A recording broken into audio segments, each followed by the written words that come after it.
Pemirsa, ada yang sudah pernah buka puasa dengan menu jamur alien?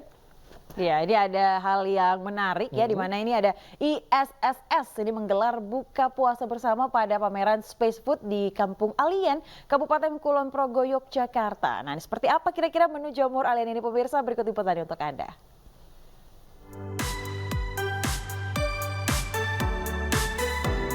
Indonesia Space Science Society berkolaborasi dengan sejumlah universitas dan kampung alien menggelar pameran Space Food dan buka bersama dan komunitas Kampung Nanggulan di Kampung Alien, Kabupaten Kulon Progo, Daerah Istimewa Yogyakarta. Beragam menu yang dibuat dari jamur disajikan di sini, termasuk jamur baru yang diberi nama jamur alien. Diketahui, Indonesia mempunyai kekayaan spesies jamur yang sangat luar biasa, namun masih belum terdata dengan baik. Seperti yang kita tahu, jamur itu ternyata adalah memang spesies yang paling banyak di muka bumi. Ada bahkan lebih banyak daripada tumbuhan gitu. Nah, untuk jamur sendiri potensi itu banyak banget. Dan selain itu ada juga beberapa jenis jamur yang bisa tahan radiasi dan bisa menetralisir kembali tanah yang ibaratnya sudah tidak subur kembali. Pameran ini merupakan langkah mewujudkan program awal V-Mars, analog Mars pertama di Asia Tenggara yang akan dibangun di Indonesia. Selain itu, karya Space Food ini juga akan dipamerkan pada acara Indonesia UFO Festival 2024 yang diselenggarakan sebulan penuh selama bulan Juli 2024 di Yogyakarta. Rencananya festival akan diadakan di berbagai tempat berbeda dan diikuti oleh ratusan partisipan dari dalam dan luar negeri, serta dikemas dalam acara yang beragam. Ya, pemirsa, tidak terasa liburan sebentar lagi wisata religi menjadi pilihan umat muslim saat menjalankan ibadah puasa di bulan Ramadan.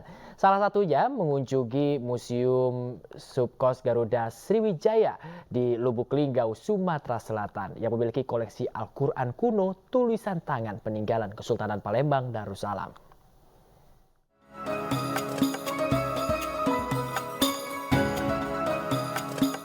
Warga kota Lubuk Linggau, Sumatera Selatan tetap berwisata saat bulan Ramadan. Salah satu yang dijadikan destinasi wisata religi di kota ini adalah Museum Subkos Garuda Sriwijaya. Tangan yang merupakan hadiah dari Kesultanan Palembang Darussalam pada tahun 1925. Al-Quran bertinta hitam ini ditulis di atas kertas Eropa dan diperkirakan pada abad ke-17. Meski kuno, Al-Quran tetap dirawat dan menarik perhatian pengunjung dari tahun ke tahun, tidak hanya warga Lubuk Linggau, tetapi juga dari daerah lain. Itu awalnya diletakkan di Masjid Agung Palembang Darussalam. Namun pada masa Belanda itu dihibahkan kembali ke Masjid Agung Lubuk Linggau, yaitu sekarang di depan Polres Ratu Albari, yang menjadi cikal bakal masjid titik awal Lubuk Linggau. Jadi dihibahkanlah dari Masjid Agung Palembang ke Masjid Agung Albari Lubuk Linggau. Tak hanya koleksi Al-Quran, pengunjung juga bisa melihat koleksi benda-benda bersejarah lain, seperti senjata tradisional pejuang dan pakaian yang dikenakan para pejuang tanah air saat melawan penjajah. Dari Lubuk Linggau, Sumatera Selatan, Sudirman, iNews melaporkan. Pemirsa, memeriahkan Ramadan, Zawiyah AR Raudah Jakarta menggelar tradisi khataman kitab yang dihadiri ulama asal Mesir. Selain itu, peserta yang hadir dapat ijazah dari Kiai Haji Ahmad Marwazi.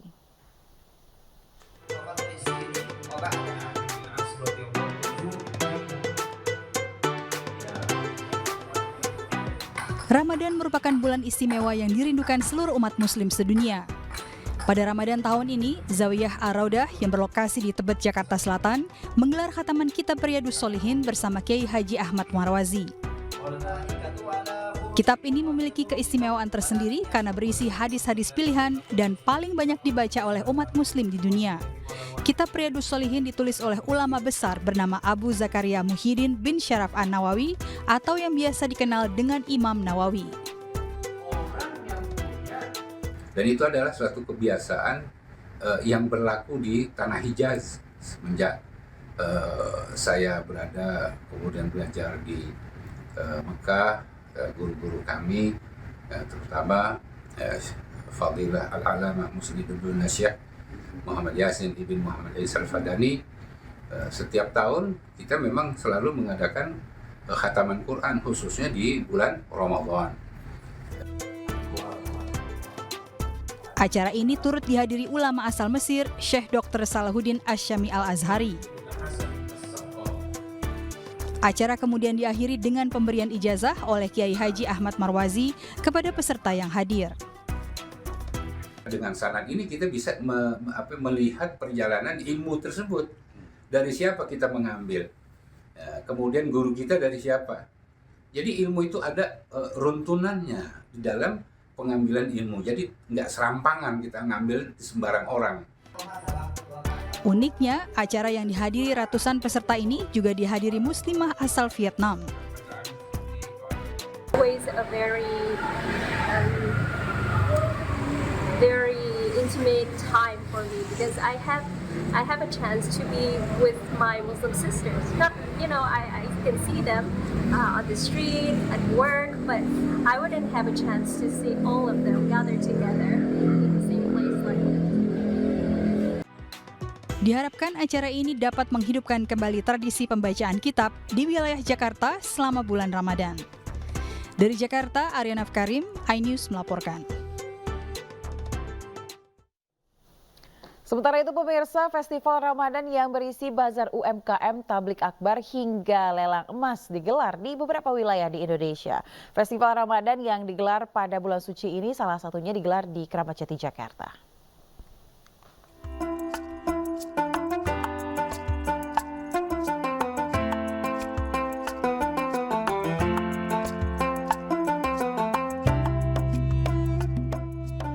Seperti Basar UMKM, lelang emas tablik akbar, penyerahan santunan anak yatim, pengumuman pegadaian poin mengisi keseruan street food Gold Basar, dan panggung emas Ramadan.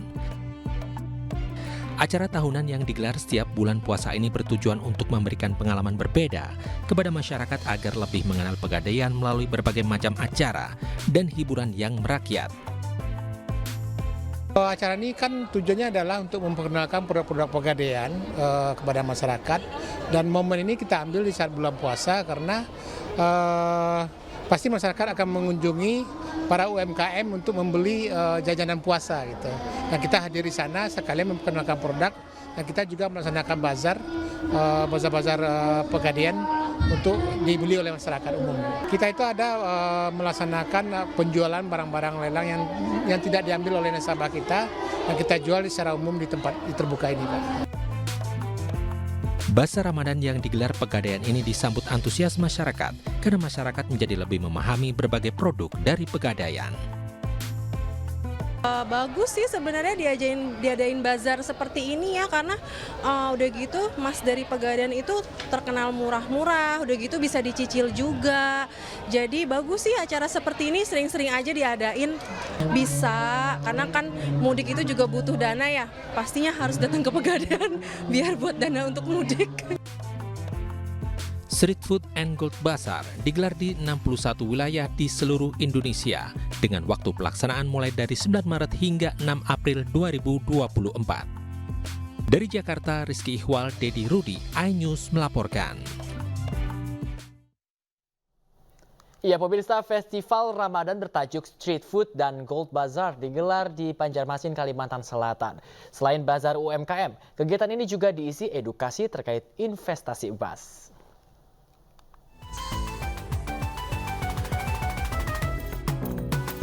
Puluhan pedagang usaha mikro, kecil, dan menengah binaan PT Pegadaian ambil bagian dalam Festival Ramadan di lapangan Kamboja, Banjarmasin, Kalimantan Selatan.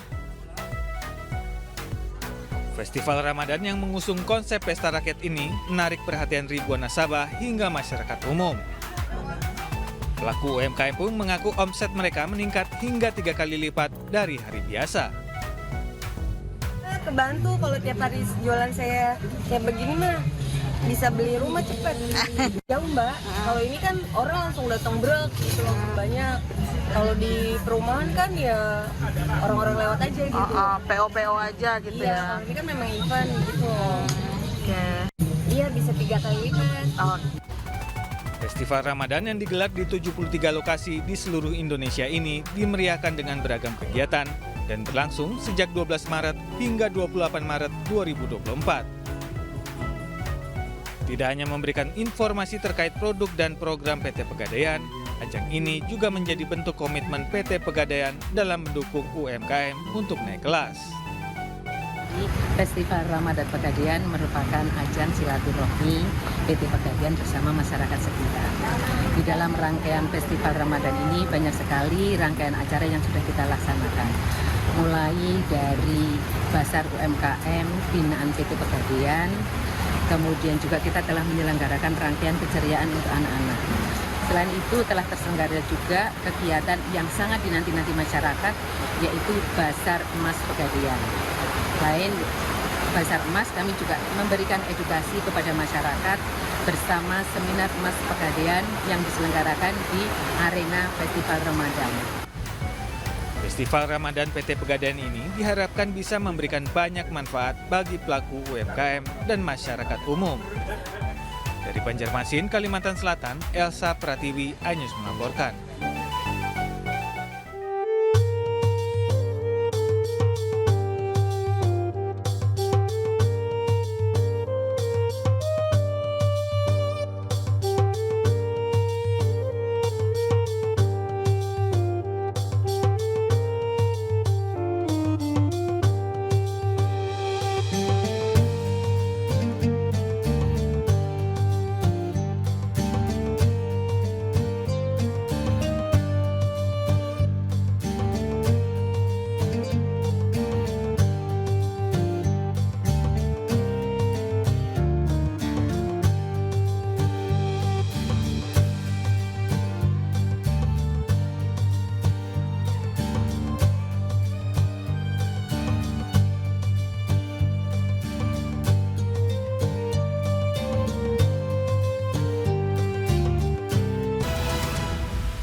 Pemirsa, terima kasih Anda masih di iNews Pagi bersama saya Bayu Pradana dan rekan saya Ayah Dufus. Pemirsa, kita ke informasi lainnya dari Sumatera Barat, di mana warga Kabupaten Agam berhamburan saat Gunung Merapi mengalami erupsi yang disertai lontaran lava pijar setinggi 200 meter Rabu dini hari. Ya, pos pengamat Gunung Api Merapi PVMBG Kota Bukit Tinggi mencatat erupsi terjadi pukul 00:13 waktu Indonesia Barat dengan tinggi kolom abu mencapai 1.500 meter. Erupsi Gunung Merapi kali ini tercatat sebagai letusan dengan amplitudo terbesar dalam 4 bulan terakhir, yaitu 38,7 mm. Dari data seismograf di pos Gunung Merapi merekam durasi gempa letusan terjadi selama 1 menit 45 detik. Saat ini Gunung Merapi berada pada status level 3 atau siaga. Masyarakat di sekitar dan pendaki dilarang memasuki dan beraktivitas dalam wilayah radius 4,5 km dari pusat erupsi Kawah Verbik Gunung Merapi.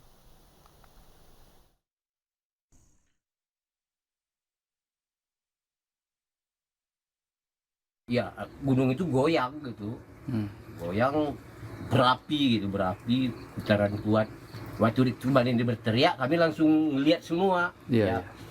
Api itu besar, nggak lama itu asap membumbung ke atas.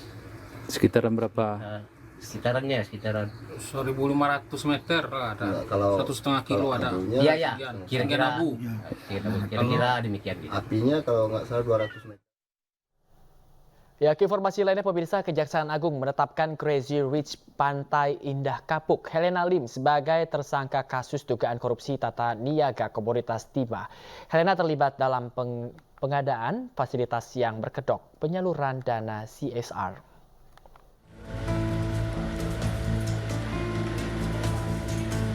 Jaksa Agung Muda Pidana Khusus Jampitsus menetapkan Helena Lim sebagai tersangka baru dalam kasus dugaan korupsi tata niaga komoditas timah wilayah izin usaha pertambangan PT Timah Tbk.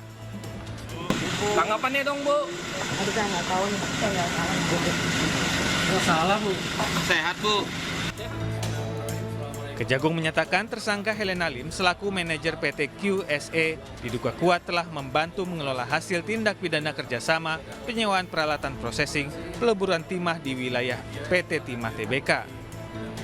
Tindak korupsi ini dilakukan dengan memberikan sarana dan fasilitas kepada para pemilik smelter dengan dalih menyalurkan dana CSR yang sejatinya menguntungkan Helena Lim dan 14 tersangka lainnya.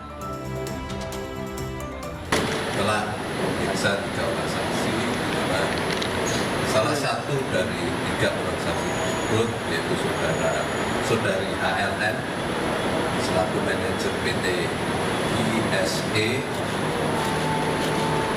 Berdasarkan alat bukti yang telah ditemukan dan setelah dilakukan pemeriksaan secara intensif, penyidik menyimpulkan telah cukup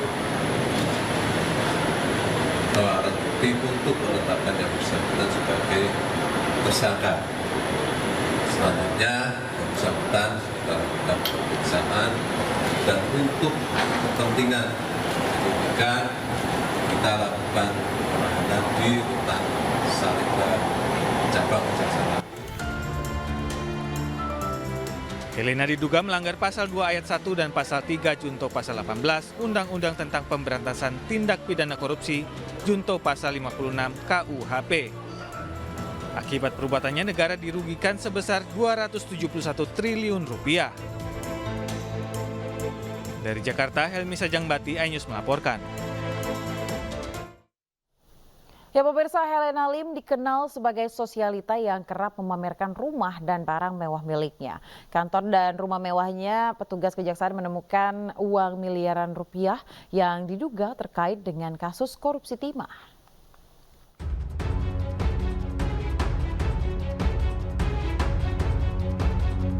Jadi perbincangan publik, bukan karena prestasi namun karena tersangkut kasus dugaan korupsi. Ya, sebelumnya Helena Lim dikenal sebagai Crazy Rich Pig karena punya rumah super mewah seluas 1.000 meter di kawasan Pantai Indah Kapuk, Jakarta Utara. Selain rumah mewah, sosialita berusia 47 tahun ini diketahui gemar mengkoleksi barang-barang mewah. Dari jam tangan Richard Mille, tas branded Hermes, hingga supercar McLaren. Selain bisnis, Helena juga diketahui menjalani profesi sebagai model dan penyanyi.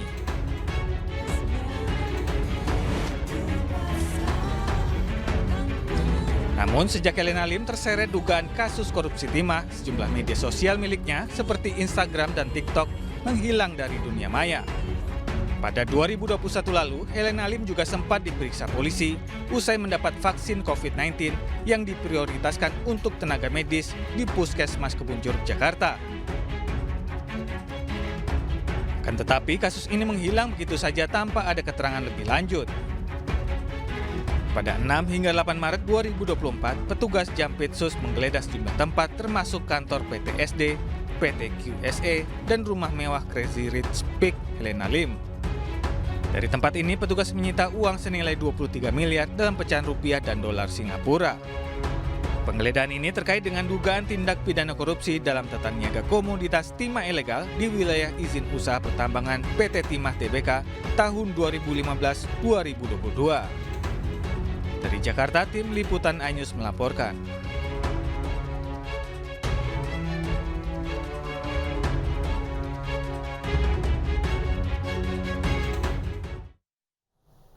Pemirsa, Mahkamah Konstitusi akan menggelar sidang perdana sengketa pemilu hari ini. Sidang akan terbagi dalam 2 sesi dan melibatkan pihak-pihak terkait.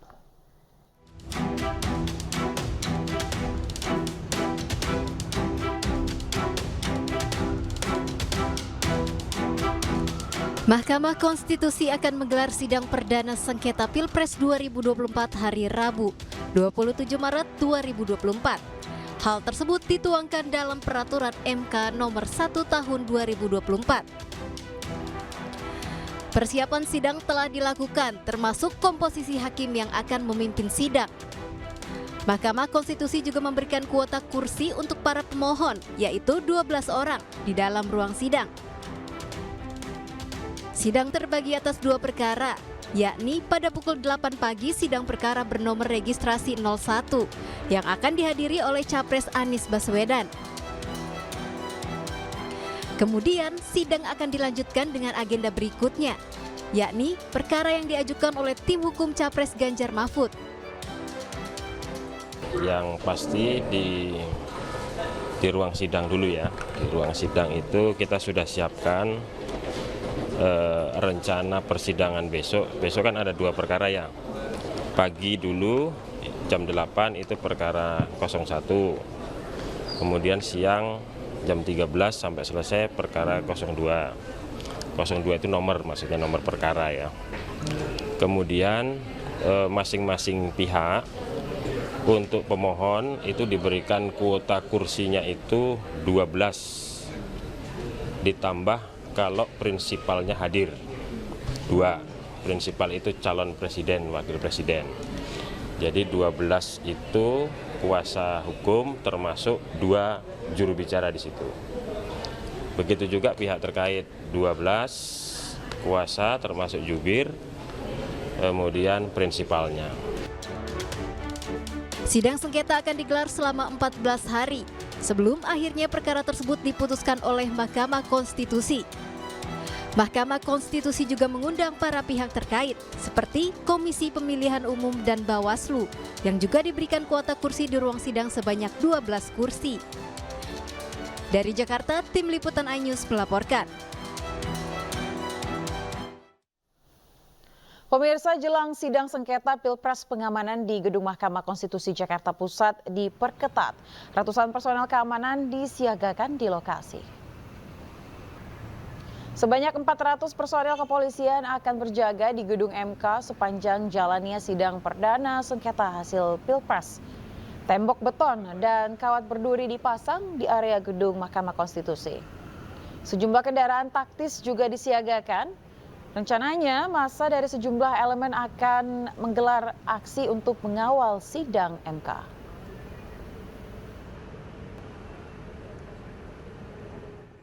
Personil ya yang akan melakukan pengamanan setidaknya baik pada ring 1 di MK ini, karena ini harus tentunya proses persidangan harus steril, kemudian pada area parkir termasuk adalah pada kawasan sekitar dari Mahkamah Konstitusi.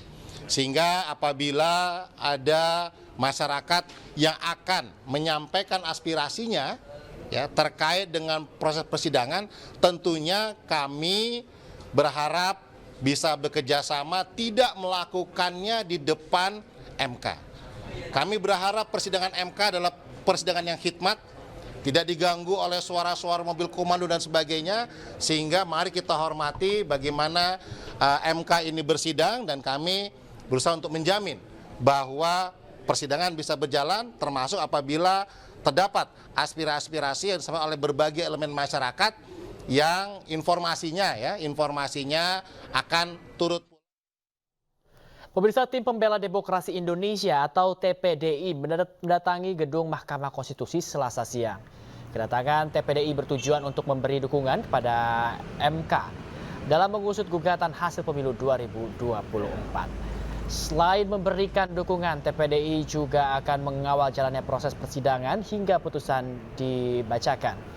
Hal ini dilakukan guna memastikan tidak ada intervensi terhadap Hakim Konstitusi saat mengusut perkara gugatan sengketa hasil pemilu 2024 yang diajukan kubu 01 dan 03. Koordinator TPDI Koordinator TPDI Petrus Salestinus menyebut saat ini MK dalam kondisi memprihatinkan lantaran berada dalam cengkraman nepotisme dinasti politik, pemirsa. Petrus diminta agar 8 hakim konstitusi yang memutus perkara harus dalam keadaan merdeka dari segi keamanan. Ingin menyampaikan pernyataan keprihatinan kepada Mahkamah Konstitusi, berikut dukungan dan sekaligus ingin mengawal persidangan Mahkamah Konstitusi besok tanggal 27 Juli dan seterusnya terkait dengan persidangan perselisihan hasil Pilpres 2024.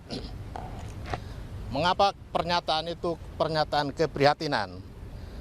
Karena kita semua tahu Mahkamah Konstitusi sejak perkara 90 PUU 21/2023 sampai saat ini masih berada dalam cengkraman nepotisme. Kita memberikan dukungan dalam keadaan seperti itu, mereka harus tegak lurus. Dan kita kawal. Karena apa? Karena monster nepotisme itu masih ada di sini.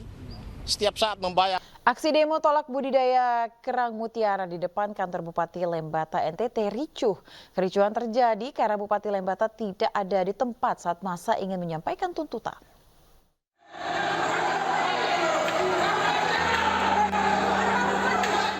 Ratusan warga yang tergabung nelayan Teluk Lewoleba langsung mendobrak pintu pagar yang dikawal ketat aparat Satuan Polisi Pamong Praja di kantor Bupati Lembata NTT.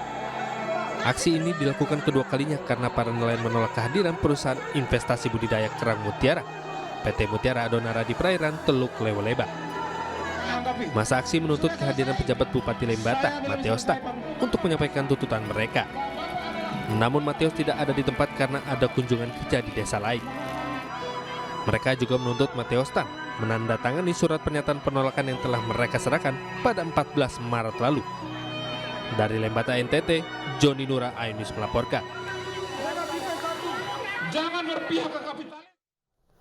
Ya, diduga akibat korsleting, satu unit rumah mewah di Kota Medan, Sumatera Utara ludes terbakar.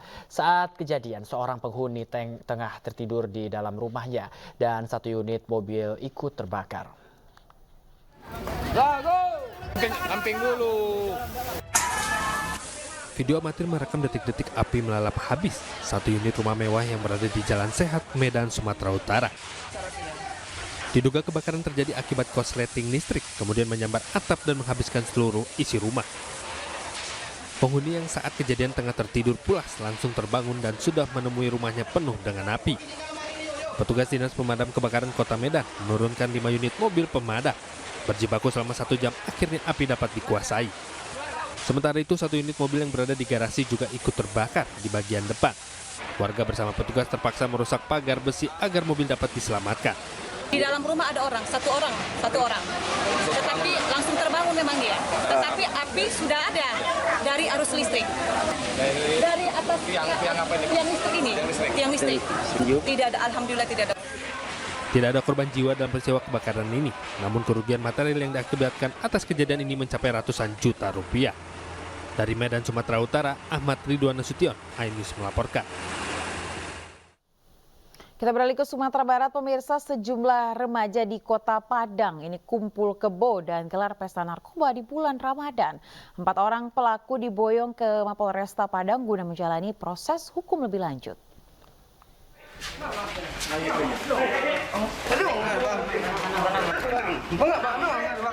Tim Raja Wali Satres Narkoba Polresta Padang bergerak cepat melakukan penggerebekan di sebuah rumah kontrakan di daerah Parak Gadang, Kecamatan Padang Timur, Kota Padang, Sumatera Barat.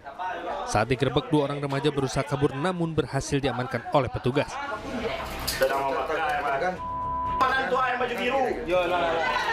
4 orang remaja pasangan kekasih ini didapati tengah menggelar pesta narkoba di dalam sebuah kamar. Saat dilakukan penggeledahan, petugas berhasil mengamankan 1 paket kecil narkotika jenis sabu beserta alat bong atau hisap sabu yang disembunyikan di balik meja. 1 dari 4 orang pelaku merupakan residivis kasus narkotika yang selama ini menjadi DPO petugas kepolisian jajaran Polresta Padang dalam kasus peredaran narkoba.